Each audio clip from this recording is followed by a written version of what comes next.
Everyone, welcome back to DU course hub. मैं हूं आपकी होस्ट, और अगर आप BU AEC environmental studies semester 2 पढ़ रहे हो तो प्लीज इस वीडियो को एंड तक देखना, क्योंकि आज हम शुरू कर रहे हैं हमारा unit 1, introduction to environmental studies. मैं प्रॉमिस करती हूँ इस यूनिट को इतनी आसानी से एक्सप्लेन करूंगी कि आपको बार बार टेक्स्ट बुक पलटने की जरूरत नहीं पड़ेगी। बस एक बार ध्यान से देख लो, नोट्स बना लो, और रिवीजन के टाइम यही वीडियो काफी है। तो आज के वीडियो में हम कवर करने वाले हैं ईवीएस एक्चुअली होता क्या है, ये मल्टी डिसिप्लिनरी सब्जेक्ट क्यों कहलाता है, एनवायरनमेंट के 4 मेन कंपोनेंट्स कौन से होते हैं, ईवीएस का स्कोप और इम्पोर्टेंस क्या है, सस्टेनेबिलिटी और सस्टेनेबल डेवलपमेंट क्या होता है, और थोड़ी सी एनवायरमेंटलिज्म की हिस्ट्री। अगर आप पहली बार आए हो चैनल पर तो सब्सक्राइब कर लीजिए और बेल आइकन दबाना मत भूलना, क्योंकि पूरा सिलेबस इसी तरह यूनिट वाइज कवर होगा। चलिए शुरू करते हैं। Section 1। Let us move on to our first slide, that is what is environmental studies. So basically सबसे पहले सबसे बेसिक और सबसे इम्पोर्टेंट क्वेश्चन, एनवायरमेंटल स्टडीज है क्या चीज। सिंपल सी लैंग्वेज में समझो, ईवीएस का एक ऐसा सब्जेक्ट जिसमें हमें अपने एनवायरनमेंट को स्टडी करते हैं और ये समझते हैं कि हम ह्यूमंस नेचर के साथ कैसे इंटरैक्ट करते हैं। इसका रियल पर्पस है हमें ये सिखाना कि एनवायरनमेंट को कैसे प्रोटेक्ट करें, नेचुरल रिसोर्सेज को कैसे समझदारी से यूज करें। अब इसे थोड़ा अपनी रियल लाइफ से कनेक्ट करते हैं। सोचो, जब आप सुबह ब्रश करते टाइम टैप बंद रखते हो, जब घर की बालकनी में एक छोटा सा तुलसी या मनी प्लांट लगा रखा हो, या जब आप पेपर बैग्स यूज करते हो ग्रोसरी के लिए प्लास्टिक बैग्स की जगह। ये सब छोटी छोटी आदतें एक्चुअली एनवायरमेंटल स्टडीज का ही प्रैक्टिकल पार्ट है। तो बस इतना याद रखो, EVS is equal to environment को समझना प्लस उसे बचाना अपनी डेली लाइफ में। Next topic we have is multidisciplinary nature of environmental studies. अब बात करते हैं एक ऐसे कंसेप्ट की जो एग्जाम में बहुत कॉमन है, multidisciplinary nature of environmental studies. थोड़ा ध्यान से सुनिएगा, क्योंकि इसका एग्जाम्पल वाला पार्ट डेफिनेटली मार्क्स लाता है। मल्टीडिसिप्लिनरी का सिंपल मतलब है एक सब्जेक्ट जिसमें कई अलग अलग सब्जेक्ट्स का नॉलेज मिक्स होता है, या ये कह लो कि सारे सब्जेक्ट्स आपस में कनेक्ट ही हो रहे हैं। एनवायरमेंटल स्टडीज का कोई एक अकेला सब्जेक्ट नहीं है, ये टोटल 7 अलग फील्ड से अपना ज्ञान लाता है। बायोलॉजी, लिविंग ऑर्गेनिजम्स के बारे में, केमिस्ट्री, पॉल्यूशन और केमिकल्स के बारे में, ज्योग्राफी, अर्थ और क्लाइमेट के बारे में, फिजिक्स, एनर्जी और नेचुरल प्रोसेसेस के बारे में, इकोनॉमिक्स, नेचुरल रिसोर्सेज का यूज कैसे हो रहा है, law, environmental loss, sociology, human society और एनवायरनमेंट का रिलेशन। चलिए एक रियल लाइफ एग्जांपल से समझते हैं। सोचो आप दिल्ली में रहते हो और विंटर्स में हर साल स्मॉग और एयर पोल्यूशन की प्रॉब्लम होती है, राइट। अब इस एक इशू को समझने के लिए हमें चाहिए बायोलॉजी। ये बताएगा कि ह्यूमंस और एनिमल्स की हेल्थ पर क्या असर पड़ता है, जैसे ब्रीथिंग प्रॉब्लम्स। केमिस्ट्री, ये बताएगा कि एयर में कौन से हार्मफुल गैसेस घुल रहे हैं। ज्योग्राफी, ये बताएगा कि वेदर और विंड पैटर्न्स की वजह से स्मोक क्यों ट्रैप हो रहा है। लॉ, ये बताएगा कि गवर्नमेंट ने पॉल्यूशन कंट्रोल के लिए कौन से रूल्स और रेगुलेशंस बनाए हैं, जैसे ऑड इवन स्कीम। तो देखा आपने, एक छोटा सा इशू सॉल्व करने के लिए हमें इतने सारे सब्जेक्ट्स का नॉलेज चाहिए होता है। इसी वजह से एनवायरमेंटल स्टडीज को मल्टी डिसिप्लिनरी सब्जेक्ट कहा जाता है। ये definition plus real life example वाला पॉइंट 2 से 5 मार्क्स का एग्जाम में कई बार आ जाता है, तो इसे याद रखना। Let us move to the next slide.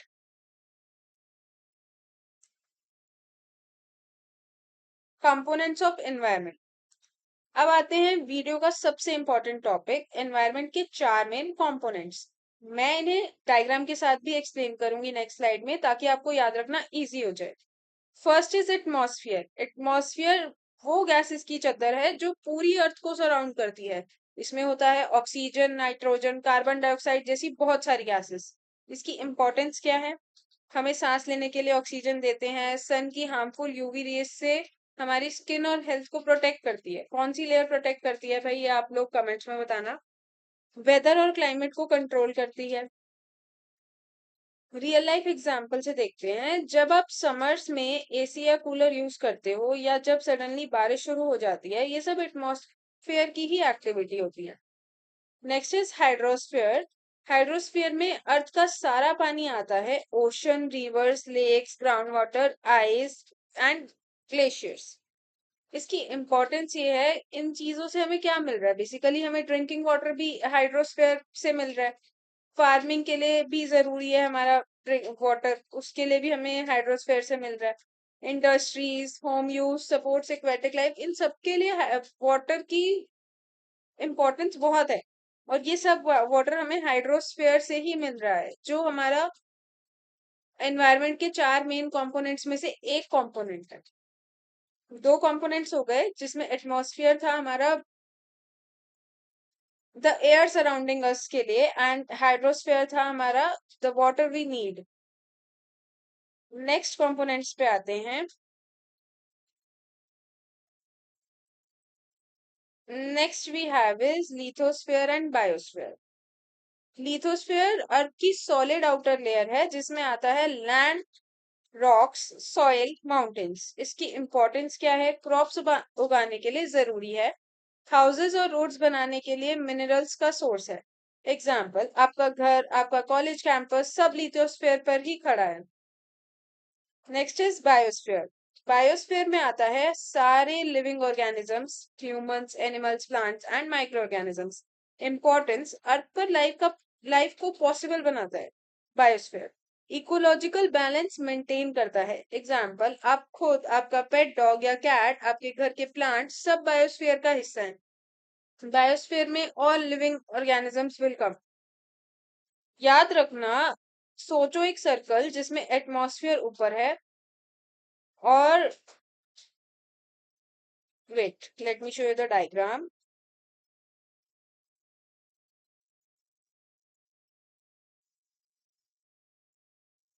इस डायग्राम में देखो, हमारा जो एटमॉस्फेयर है वो ऊपर है, बायोस्फीयर बीच में है और हाइड्रोस्फीयर, लिथोस्फीयर नीचे है। और ये सब एक दूसरे से कंटिन्यूअसली कनेक्ट होते रहते हैं, जैसे एक साइकिल चल रहा है। ये डायग्राम आप एग्जाम में भी बना के आ सकते हो। ये सब चीजें आपस में कनेक्ट है यहाँ पे। इसी तरीके से जो हमारे चारों कंपोनेंट्स हैं एनवायरनमेंट के, वो आपस में कनेक्टेड ही हैं।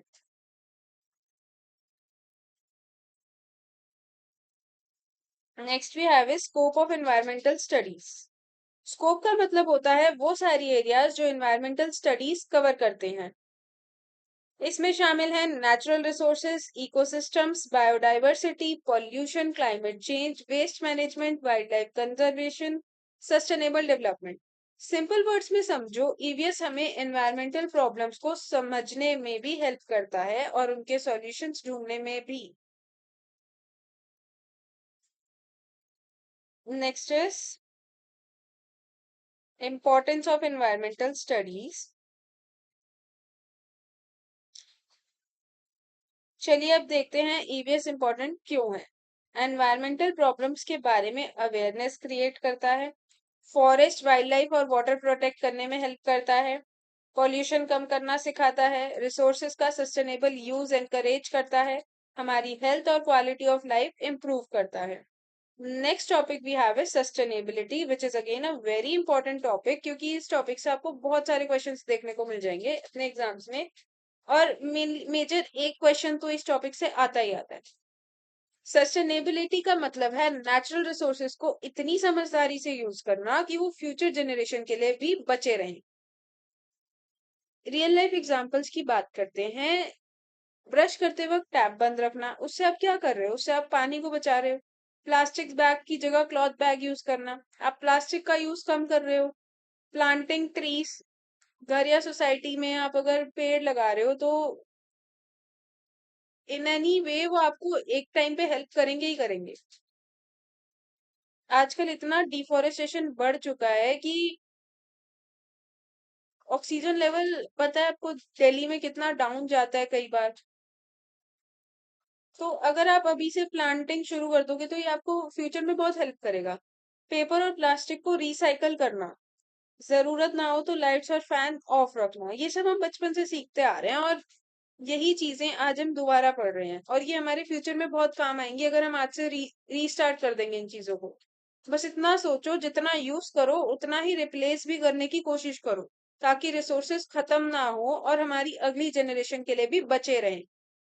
Next is sustainable development. इसकी डेफिनेशन देखते हैं। सस्टेनेबल डेवलपमेंट वो डेवलपमेंट है जो प्रेजेंट जनरेशन की नीड्स को पूरा करता है बिना फ्यूचर जनरेशन की नीड्स को हार्म किए। इसकी डेफिनेशन बहुत इंपॉर्टेंट है, इसको याद कर लेना क्योंकि ये डायरेक्टली एग्जाम में पूछी जाती है। Development means development that meets the needs of the present generation without harming the ability of future generation to meet their own needs। करना क्या है? आपको चीजों को यूज करना है, लेकिन इस तरीके से करना है कि अगर आप आज यूज कर रहे हो तो बाद में फ्यूचर जनरेशन को उस चीज की कमी ना हो या उनको वो चीजें हार्म ना करे। आपको सब चीजों को अच्छे से यूज करना है, तो एक तरीके से यूज करना है कि आने वाली जनरेशन को कोई प्रॉब्लम ना हो। रियल लाइफ एग्जांपल देख लेते हैं। सोलर पैनल्स लगवाना घर की छत पर, rain water harvesting, organic farming, ज्यादा से ज्यादा पेड़ लगाना, रिन्यूएबल एनर्जी सोर्सेस यूज करना जैसे विंड या सोलर एनर्जी। अब सस्टेनेबल डेवलपमेंट के ना तीन पिलर्स होते हैं: environmental, economic, social. Environmental nature को प्रोटेक्ट करना, इकोनॉमिक इकोनॉमिक ग्रोथ सपोर्ट करना, सोशल लोगों की क्वालिटी ऑफ लाइफ इम्प्रूव करना। अब इसका एक डायग्राम है, उस डायग्राम को जरा देखते हैं क्योंकि ये डायग्राम आप एग्जाम में बना के आ सकते हो और इसके थ्री पिलर्स बहुत इंपॉर्टेंट है। ये कई बार आपसे वाइवा वगैरह में पूछ लिए जाएंगे। जब ये तीनों पिलर्स एनवायरमेंटल, इकोनॉमिक और सोशल एक साथ ओवरलैप करते हैं तभी असल में सस्टेनेबल डेवलपमेंट पॉसिबल होता है। ये वेन डायग्राम वाला कंसेप्ट भी एग्जाम में आ सकता है, तो इसे एक बार प्रैक्टिस करके जरूर ड्रॉ करना। और एक इम्पॉर्टेंट चीज, यूनाइटेड नेशंस ने 17 डेवलपमेंटल गोल्स भी बनाए हैं। ये भी बहुत इंपॉर्टेंट है, इस पे भी क्वेश्चन आता है और ये आपसे वाइवा वगैरह या फिर आपके इंटरनल एग्जाम्स में क्वेश्चन पूछे जाते हैं इन चीजों पे, तो इनको अच्छे से प्रिपेयर कर लेना। इसमें 17 डेवलपमेंटल गोल्स हैं। पहला है no poverty, second zero hunger, good health and wellbeing, quality education, gender quality, clean water and sanitation, affordable and cleaner energy, decent work and economic growth, industry innovation and infrastructure, reduced inequalities, sustainable cities and communities, responsible consumption and production, climate action, life below water, life on land, peace, justice and strong institutions, partnership for the goals। ये image image शायद थोड़ी clear नहीं है, आप लोग Google पे search करके ये वाली इमेज डाउनलोड कर सकते हो। ये 17 गोल्स हैं जो गवर्नमेंट ने दिए एंड इनको याद करना भी बहुत इंपॉर्टेंट है क्योंकि इन पे भी काफी बार क्वेश्चंस पूछे जाते हैं। नेक्स्ट टॉपिक पे चलते हैं, brief history of environmentalism. Environmentalism is the movement to protect nature and the environment. ये आखिरी टॉपिक है। ये बेसिकली एक मूवमेंट है जिसका गोल है नेचर और एनवायरमेंट को प्रोटेक्ट करना, और ये सारे इवेंट्स एंड डेट्स इंपॉर्टेंट होते हैं, इनको याद रखना। इनको देखते हैं क्या क्या इवेंट्स और डेट्स हैं। 1962 में रेचल कैरसन ने अपनी बुक साइलेंट स्प्रिंग पब्लिश की थी, जिसने दुनिया को पेस्टिसाइड्स के हार्मफुल इफेक्ट्स के बारे में अवेयर किया। यूनाइटेड नेशन ने स्टॉक 1972 में यूनाइटेड नेशन ने स्टॉकहोल्म में ह्यूमन एनवायरनमेंट पर पहली मेजर कॉन्फ्रेंस ऑर्गेनाइज की। 1987 ब्रांडलैंड रिपोर्ट ने सस्टेनेबल डेवलपमेंट का कंसेप्ट सबसे पहले इंट्रोड्यूस किया। 1992 में अर्थ समिट रियो डी जेनेरियो में हुआ जिसमें ग्लोबल एनवायरमेंटल प्रोटेक्शन पर फोकस किया गया।